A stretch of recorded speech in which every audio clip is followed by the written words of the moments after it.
saya menyadari bahwa memang Kabupaten Bengkalis, Provinsi Riau ini memang sebagai penghasil sumber minyak Indonesia yang terbesar. Cadangannya dari hasil informasi diperkirakan dalam kondisi stabil produksi itu sekitar 12 sampai 18 tahun lagi. Nah, tapi informasi juga beredar mungkin di bawah 10 tahun lagi akan habis.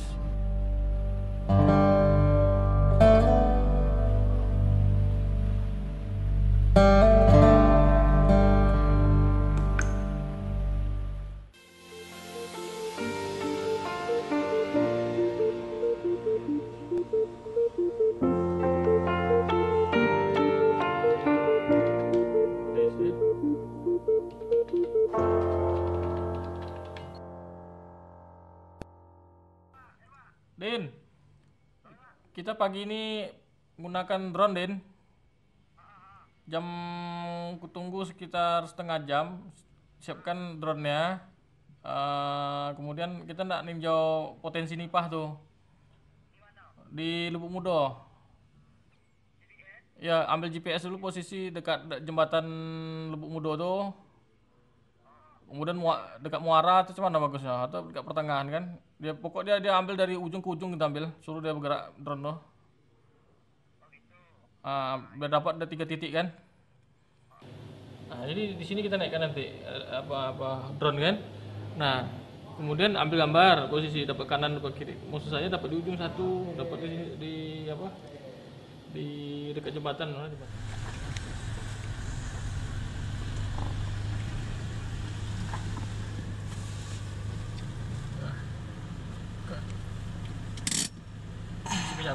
Nah, kita mengisi minyak mobil ini, mobil pemerintah daerah, menggunakan minyak bioetanol. Dan ini minyaknya berwarna hijau, memang green energy. Dan kita sudah mencoba di kendaraan pemerintah untuk E10, jadi 10% penggunaan bioetanol. Dan ini ternyata lebih performan kendaraannya lebih bagus, kemudian lebih ramah lingkungan.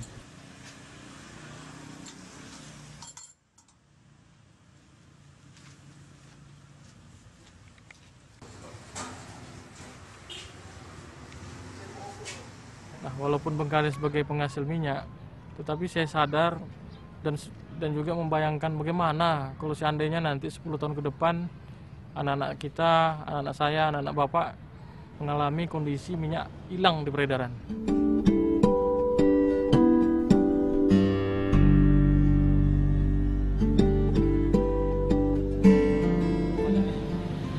Kita hitung dulu potensi dulu ya, berapa luasannya nih, berapa bisa kita apa. Nah, ini kecenderungan memang ambil di tengah di drone kita. Bisa kita coba kiri kanan ya. Pantau ya.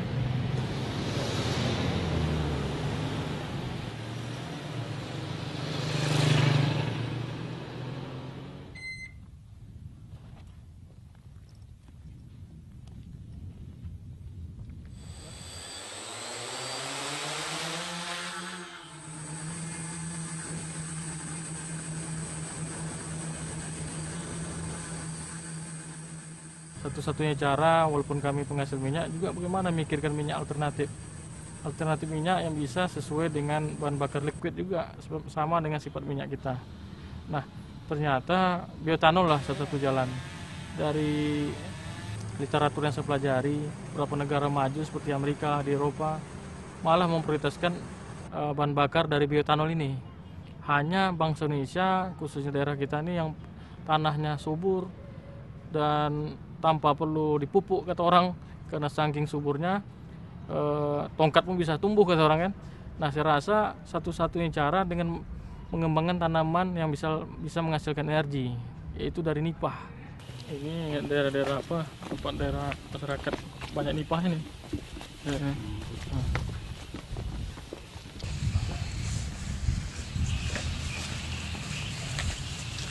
Assalamualaikum. Jadi kami ada rencana gini Chan, nak melihat potensi nipah gitu nih di tempat keliling sungai ini aja. Ada buat gitu kan? Ada. Bisa kan? Bisa. Lah, kelihatan ya?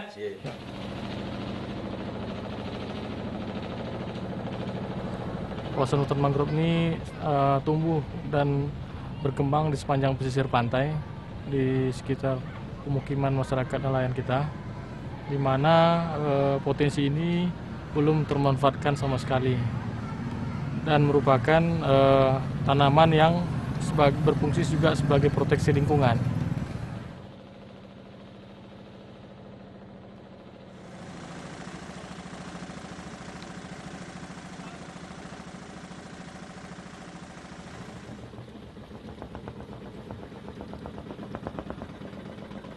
Nipah merupakan tanaman mangrove yang khas dari wilayah pesisir pantai, karena nenek moyang kita dulu juga pernah menyadap nipah nih untuk dijadikan gula.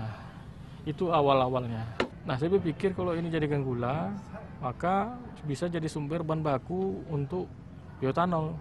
Jadi bahan baku fermentasi bioetanol juga, sama seperti kayak sorghum, tebu, tanaman-tanaman lainnya yang selama ini digunakan untuk bioetanol.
Pulau Bengkalis rata-rata masyarakatnya adalah hidup dari nelayan.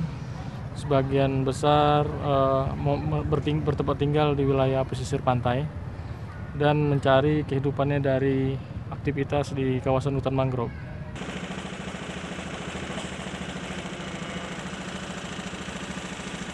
Jadi karena nelayan ini kena tak mencukupi, kena ikan nggak ada, awak lagi ke pabrik nipah sementara kan. Awak pun baru juga Pak sini Bang. Baru-baru kan, jadi Pak Supian ngajak awak kerja sini kan untuk mencukupi kebutuhan rumah tangga lah kan. Buat sementara ini memang ada juga hasilnya. Per bulan dikasih Pak Supian cuma 1 juta. Tapi kalau 1 juta itu kalau dituutnya memang tidak cukup. Cuma karena banyak kerja sampingan kan. Cuma kan ini kan sambilan aja kan. Sementara awak dapat nyaring ikan, itulah awak kerja ini sementara dulu.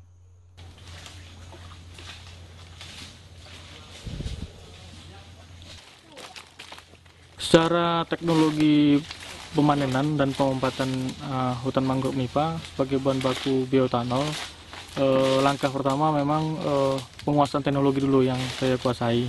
Setelah saya kuasai teknologinya, bagaimana teknologi ini saya adaptasikan kepada masyarakat tempatan dan anak tempatan supaya belajar untuk cara memanen baik.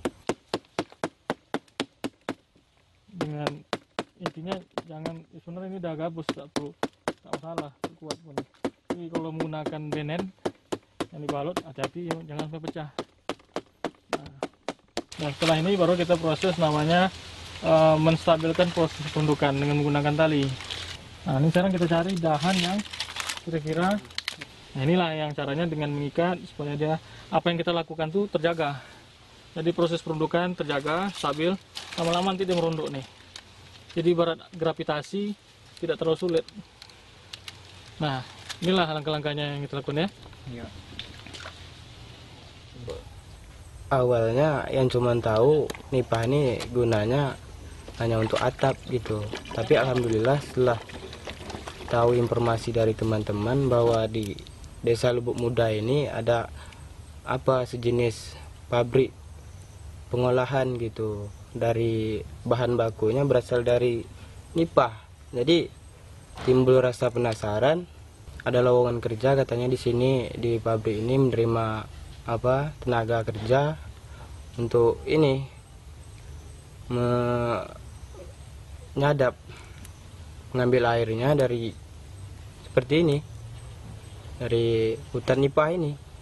Ya dari situ dapat pengalaman juga, bahwa dibuktikan juga bahwa dari nipah ini bisa menghasilkan bioetanol.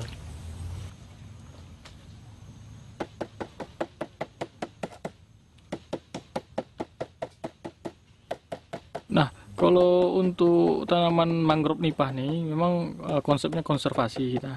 Jadi kita memanfaatkan hutan nipah dengan tidak menebang tanamannya dengan menghabiskan, seperti kayak pohon-pohon HTI ya. Kita hanya menyadap ini dari tandan buahnya. Jadi tandannya kita sadap, hasil sadapannya berupa cairan, itu baru kita sadap yang sebelah sini, nanti dalam 1 minggu 2 minggu lagi udah muncul lagi tandan baru.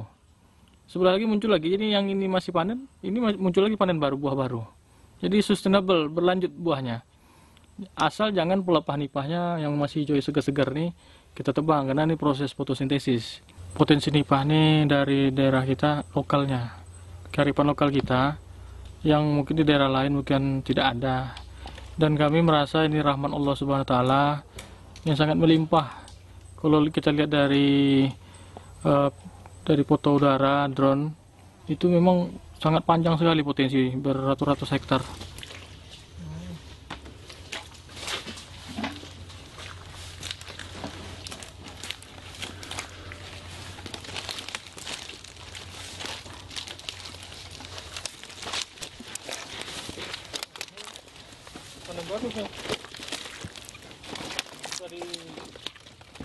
Nah sekarang masalahnya peran pemerintah juga kami minta, karena masyarakat desa di sini kepingin supaya mudah memanen, sama dengan macam petani Pak, petani sawah, dia pingin jalan usaha taninya bagus lah. Kalau kami minta jalan usaha nipah kami bagus lah, kami bisa panen setiap pagi atau sore. Ini kalau melihat macam ini memang ya dengan semangat yang besar, pakai sepatu bot ya gitulah kita bisa manen. Tapi kalau misalnya jalannya bagus, gampang manen, mungkin bisa pakai Honda Pak membawa nih. Hebat, tandannya agak tua.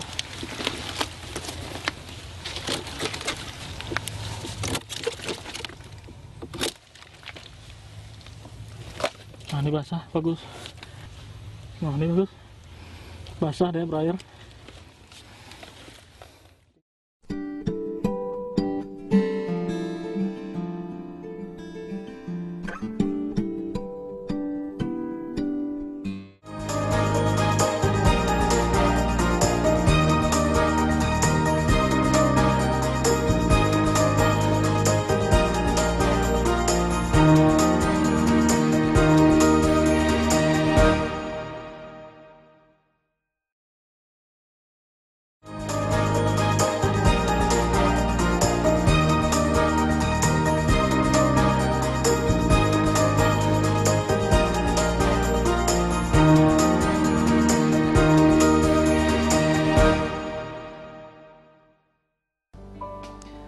Untuk yang pertama kategori prakarsa perorangan tahun 2014. Sopyan Hadi. Melimpahnya tanaman nipah di Kabupaten Bengkalis, Pekanbaru Riau menggerakkan inovator ini memanfaatkan kearifan lokal dengan mengolah nirah nipah menjadi bioetanol. Untuk memanfaatkan potensi nipah tersebut telah dibangun pusat produksi bioetanol kapasitas produksi 2000 liter per bulan dengan kadar FGI lebih dari 99,5%. Dan usaha bioetanol juga telah berhasil menumbuhkan kelompok usaha. Dampak dari penghargaan ini memang secara moral saya jadi beban berat lah, beban berat.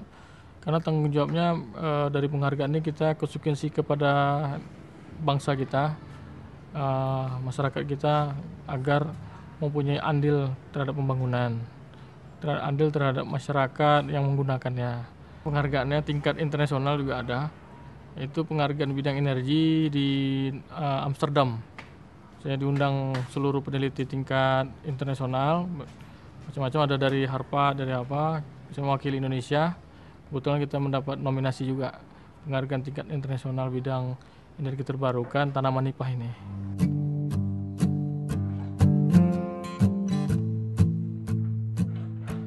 Sebenarnya cadangan energi kita masih menghitung cadangan energi fosil, belum menghitung energi yang ada kekayaan dari sumber-sumber lokal. Jadi energi lokal ini seharusnya dihitung dari tanaman seperti tanaman nipah, bioetanol dari tanaman lain, sagu misalnya. Itu sebenarnya sumber-sumber energi nasional, tapi belum bagian dari perhitungan kita. Indonesia ini benar-benar kaya, tapi baru menghitung cari energinya baru fosil gitu. Kalau 10% aja kita sudah masuk untuk menambah cadangan energi kita sudah cukup kaya. Kemudian berapa banyak lapangan kerja yang dihasilkan dari 10% energi non fosil ini, berapa banyak pengentasan kemiskinan yang bisa kita tuntaskan. Nah, 1 liter minyak yang kita hasilkan selama ini baru produk eksplorasi minyak, produsen minyak yang masih dalam bentuk skala orang besar ya, tapi yang produsen skala rakyat belum. Nah, kita menciptakan bagaimana rakyat punya sumbangsi dalam 1 liter minyak, minimal yang bioetanolnya jadilah.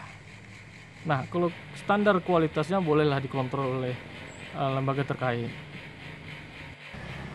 Nah, itu yang pertama. Yang kedua, keunggulan oktannya. Kita bisa setel sendiri kualitas oktan berapa yang kita butuhkan untuk bioetanol. Kalau kendaraan kita yang untuk bagus, kita bikin oktan lebih baik. Malah lebih dari Pertamax Plus. Sedangkan Pertamax Plus hanya terkunci di oktan segitu 95 saja.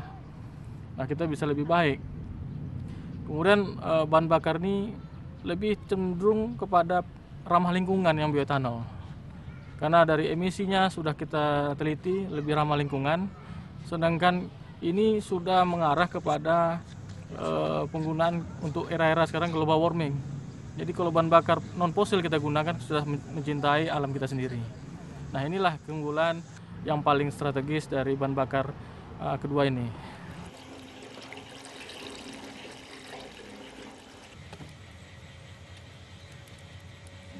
Kemudian perlu adanya forum diskusi bersama dalam memutuskan skenario atau konsep pengembangan bahan bakar nabati, khususnya penerapan kawasan khusus bahan bakar nabati di Kabupaten Bengkalis dan Provinsi Riau dalam skop terbatas untuk uji coba dulu. Nah, rencananya dalam konsep itu menjelaskan kita membeli dan menggunakan substitusi premium yang non subsidi dengan harga tidak subsidi. Jadi yang subsidinya 8.500, kita membeli dengan harga 9.500. Harga bioetanol untuk E10, 10%-nya itu sekitar 2.000. Itu sudah menguntungkan para penyadap, pengolah bioetanol dan semua pihak yang terlibat. Jadi harga bahan bakarnya itu sekitar 11.500. Nah, harga ini sudah termasuk biaya risetnya. Nah, ini bisa dibandingkan dengan harga Pertamax Plus yang 14.000. Jadi harga kita lebih murah daripada harga Pertamax Plus. Inilah namanya si bioetanol nih. Kita harus mensubstitusikan ke bahan bakar fosil menurut peraturan SDM. Nah, batasan hanya 10%. Sedangkan di beberapa negara maju seperti Brazil itu udah sampai 85% non fosilnya. Ini merupakan bioetanol hasil destilasi dan dehidrasi. Setelah diukur dengan menggunakan nanometer bioetanol, kita lihat nih kadarnya terlihat di bawah sedikit 100. Tapi ini kita coba uji untuk homogenitasnya dengan minyak fosil lainnya seperti premium. Kalau dia berbaur, berarti ini sudah layak untuk digunakan ke kendaraan. Nah, ini minyak fosil premium dan ini minyak non fosil bioetanol. Kita lihat hasilnya, campurannya.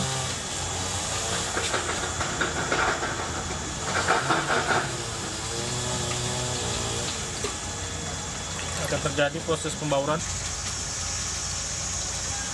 Sudah beberapa menit sudah mulai nampak bening, kemudian dia bening sempurna. Nah, ini dah tahap penyempurnaan bahan bakar. Setelah homogen, kita lihat hasilnya bening sekali. Tidak ada terjadi pemisahan. Kalau kandungan bioetanolnya tidak bagus, ini terjadi pemisahan. Ada terjadi misah antara minyak dengan minyak non fosil. Ternyata ini bagus sekali. Inilah bahan bakar nabati. Ini oktannya sudah melebihi dari oktan Pertamax Plus sama dengan bahan bakar yang sudah kita packing. Ternyata bahan bakar nabati bisa dengan cara simpel kita buat sendiri. Saya yakin Bank Indonesia bisa membuat kilang minyak yang sudah ramah lingkungan dan terbarukan. Pengguna langsung yang paling terdekat keluarga saya dulu. Keluarga saya rata-rata mobil saya sendiri, istri saya juga memakai minyak ini. Saya coba meyakinkan dengan minyak ini, karena orang tak yakin Pak bioetanol bisa hidup mobil. Dengan menggunakan bioetanol ternyata bisa hidup, itu dulu. Yang kedua, saya ajak teman-teman saya kerja saya. Yang ketiga, saya ajak mungkin dari dinas-dinas lain. Nah, kemudian yang selanjutnya mungkin pejabat-pejabat kebijakan tingkat kabupaten. Nah, baru-baru ini juga pernah berapa bupati yang datang dari mana-mana datang mencoba minyak ini ke kendaraan dia. Saya coba tes, ternyata memang bisa.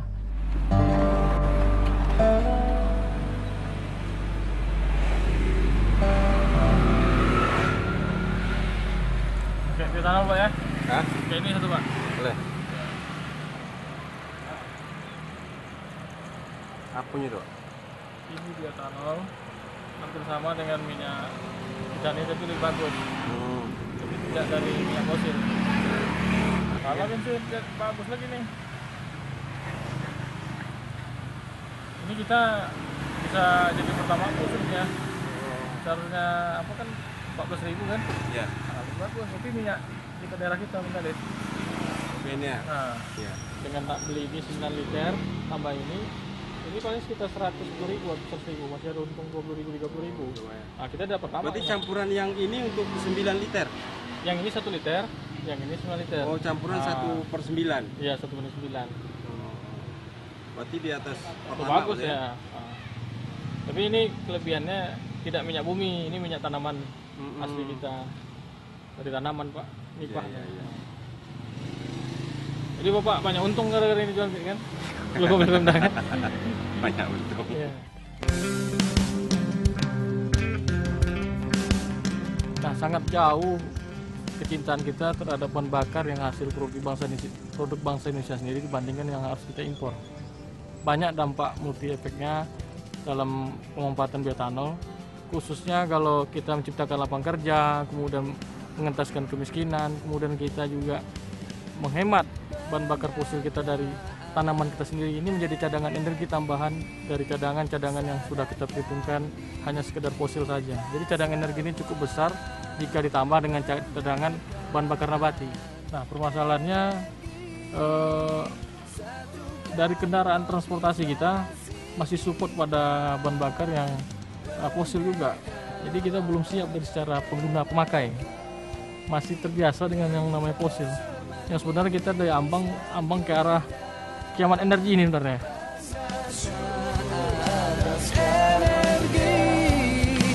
Berbuat untuk negeri.